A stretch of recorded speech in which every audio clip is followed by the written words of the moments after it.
Assalamualaikum warahmatullahi wabarakatuh. Materi kajian hari ini adalah tentang bab kedua atau pokok bahasa yang kedua, listrik statis. Materi kelas 12 semester 1 yang kedua ya.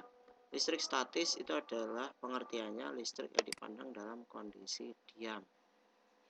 Listrik diam ini cenderung nanti ke arah kemagnetan. Jadi listrik itu punya sifat kemagnetan, nanti arahnya kita masuk sana. Jadi listrik itu sebenarnya bergerak, tapi kita anggap dia punya kekuatan medan tak terlihat atau dalam kondisi diam. Nah, konsep ini berdasarnya ada 4 besaran yang akan kalian pahami, yaitu ada kita sebut sebagai gaya Coulomb atau gaya interaksi antar muatan, karena listrik terbentuk dari muatan. Ada medan listrik ya, ada juga energi listrik atau usaha. Terakhir ada tegangan listrik, potensial atau kalian sebut sebagai voltase. Nah, tentunya kalian paham pelajaran dalam atom ya. Tentunya tahu kondisi atom. Atom itu kan ada yang proton, ada yang elektron itu ya. Di situ juga kalau nanti protonnya banyak, maka benda itu dia akan bermuatan positif. Jadi saya katakanlah seperti ini. Dalam suatu besi ya.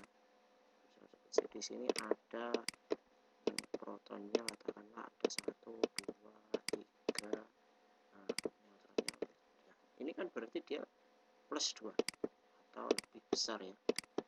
Nah, ini dan ini plus 4 dikurangi min 2. Nah, ini berarti dia bermuatan positif plus 2. Nah, ini namanya muatan positif. Muatan kita sebut ini bermuatan atau berkesimpulan ya. Nah, kemudian misal kita punya baja atau besi yang lain, ternyata kok banyak minnya. Katakanlah banyak minnya daripada plusnya. Min 4 sama plus 1 berarti min 3. Nah, kalau dari sini berarti lebih besar potensialnya yang di sini plus 2 daripada min 3. Ini kita sebut sebagai muatan positif dan muatan negatif. Jadi muatan itu adalah kesimpulan banyaknya proton dan elektron dalam suatu benda ya. Sehingga kita sebut di sana. Nah, ketika ada muatan positif, ada muatan negatif saling berdekatan, apa yang akan terjadi? Mereka akan saling mendekat ya. Ada positif, negatif. Ketika dia ada, mereka akan saling mendekat. Nah, ini ketika mendekat inilah yang kita sebut sebagai gaya interaksi. Jadi mereka akan saling berdekatan atau saling ada ikatan magnet. Misalnya praktek kalian itu kalau di SMP penggaris yang disisir pada rambut itu ya, digosok kemudian bisa menarik sebuah kertas. Nah, dari situ gaya inilah yang kita ukur. Nah, berapa kekuatan gaya tariknya atau kebalikannya. Kalau nanti kita ketemu antara negatif dengan negatif atau positif dengan negatif, positif, maka itu akan terjadi tolak menolak. Nah, ini yang kita sebut sebagai gaya interaksi antar muatan. Nah, rumusnya yaitu K, ini ada triknya, kakiku rapi-rapi. K itu adalah tetapan 9-49, sementara Q itu adalah muatan 1 ya, muatan pertama. Ini muatan yang pertama. Q kecil itu muatan kedua, R jarak antara kedua muatan. Jarak keduanya muatan itu berapa? Nanti kalau ditanya medan, jadi setiap plus min ini muatan ini dia punya wilayah atau daerah tak terlihat yang dia itu, kalau yang plus itu cenderung dia keluar, artinya dia menolak suatu muatan. Nah, sementara yang min itu cenderung dia masuk. Nah, garis-garis ini ada ini, nah, tapi tak terlihat. Kalian kan kalau bermain magnet kan terasa ini ya.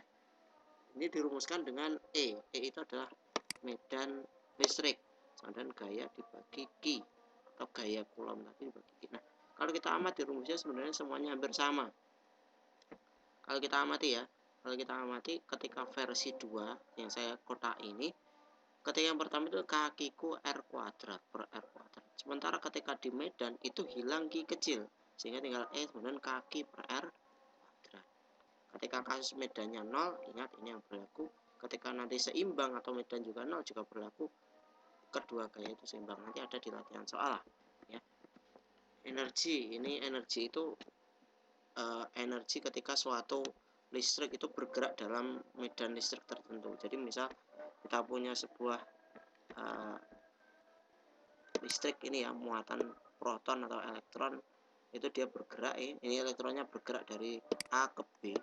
Padahal di sini ada sebuah kabel listrik, dia akan terkena gaya tak terasa nanti ketika dia bisa melewati ruangan itu berapa energinya, itu bisa diperhitungkan ya. Ini potensialnya, berapa kekuatan potensial suatu titik akibat proton elektron di sekitarnya. Tinggal jaraknya berapa itu nanti ya. Sekarang kita pahami kasus tertentu pada listrik statis. Kasus flux itu adalah garis alir, garis medan tadi yang tak terlihat itu kita sebut sebagai flux. Ini tidak terlihat.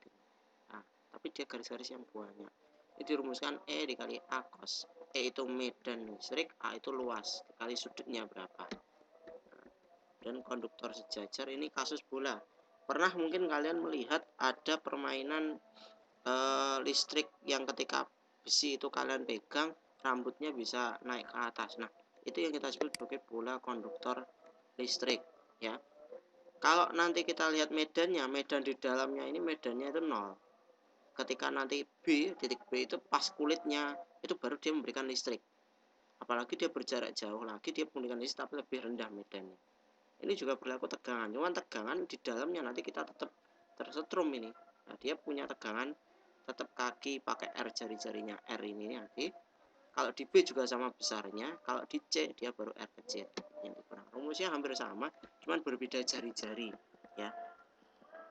Kapasitor, ini ada kapasitor. Kapasitor itu ada kita sebut dalam dunia listrik namanya elko.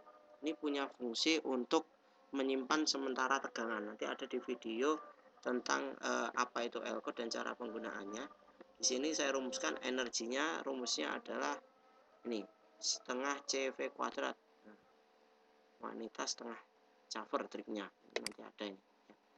W itu adalah energi ya, energi. V itu tegangan, hati-hati. G itu muatan ya. Nanti saya kasihkan file yang ada keterangan simbolnya nanti. Kapasitor itu bisa diatur secara seri maupun paralel. Konsepnya sama seperti kemarin, cuman tertukar. Ketika kapasitor itu diserikan, maka dia cenderung malah diseperkan, hitungnya per C, simbolnya C. Kapasitor itu C, kalau resistor itu R, kalau kapasitor itu C. Sementara kalau paralel dia malah cenderung ditambahkan. Jadi manfaat listrik statis ini penemuan dari kapasitor, komponen listrik ruang hampa yang bisa menyimpan muatan secara sementara. Nanti dikembangkan dia juga bisa menjadi baterai. Dalam speaker biasanya kapasitor ini digunakan sebagai penstabil suara. Jadi bentuk warnanya hitam gitu ya, hitam kayak tabung itu biasanya dalam speaker. Kalau nggak ada ini suaranya nanti nggak halus, jadi kalau ada ini stabil nanti. Nah, dia ibarat sumur, jadi ibarat kalau listrik itu air, jadi air itu kan jalan masuk ke sumurnya. Nah, nanti kalau tiba-tiba ini diputus, apa yang terjadi? Masih ada air di sini yang nanti akan jalan. Jadi ibarat tandon, dia langsung muncul keluar ya. Bisa tandon, bisa sumur, hampir mirip.